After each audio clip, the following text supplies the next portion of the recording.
সকাল থেকেই বিড়ালটা কষ্ট পাচ্ছিল। খেজুর গাছ কাটাযুক্ত, অনেকদিন দীর্ঘদিন গাছটা কাটা হয় না। এই খেজুর গাছে বিড়ালটা উঠে গেছে। উঠে যাওয়ার পরে বিড়ালটা আর নামতে পারছে না কোনোভাবেই, কারণ নিচে নামতে গেলে সে কাটায় আঘাতপ্রাপ্ত হচ্ছে।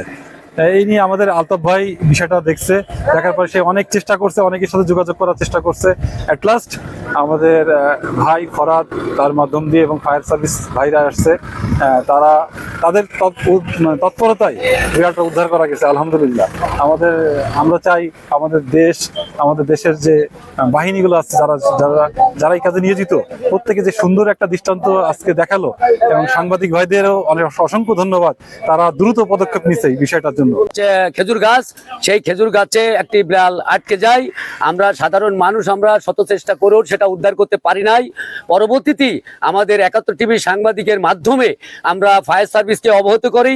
ফায়ার সার্ভিস এসে এবং সাংবাদিকরা সরজমিনে এসে বিড়ালটাকে উদ্ধার করে জিপটাকে বাঁচানো হলো। এর জন্য এলাকার মানুষ অনেক খুশি যে একটা বিড়াল দীর্ঘ ৪ ঘন্টা ধরে সে গাছের উপরে চিল্লাচ্ছিল। সেখানে সাংবাদিকদের মাধ্যমে আমরা ফায়ার সার্ভিসের সুবিধা পাইছি।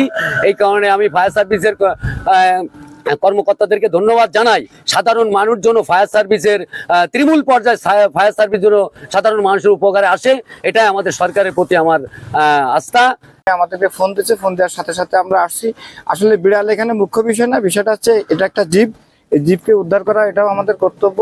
যে কারণে কর্তব্যের খাতিরে আমরা আসছি। এসে আমরা প্রায় 30 ফিট উঁচু একটা খেজুর গাছের থেকে আমরা বিড়ালটাকে উদ্ধার করতে সক্ষম হই। আর এটা আমরা মানব জাতি থেকে শুরু করে যত জীব আছে এগুলো আমরা সবসময় এই ধরনের কার্যক্রম করে থাকি। ধন্যবাদ।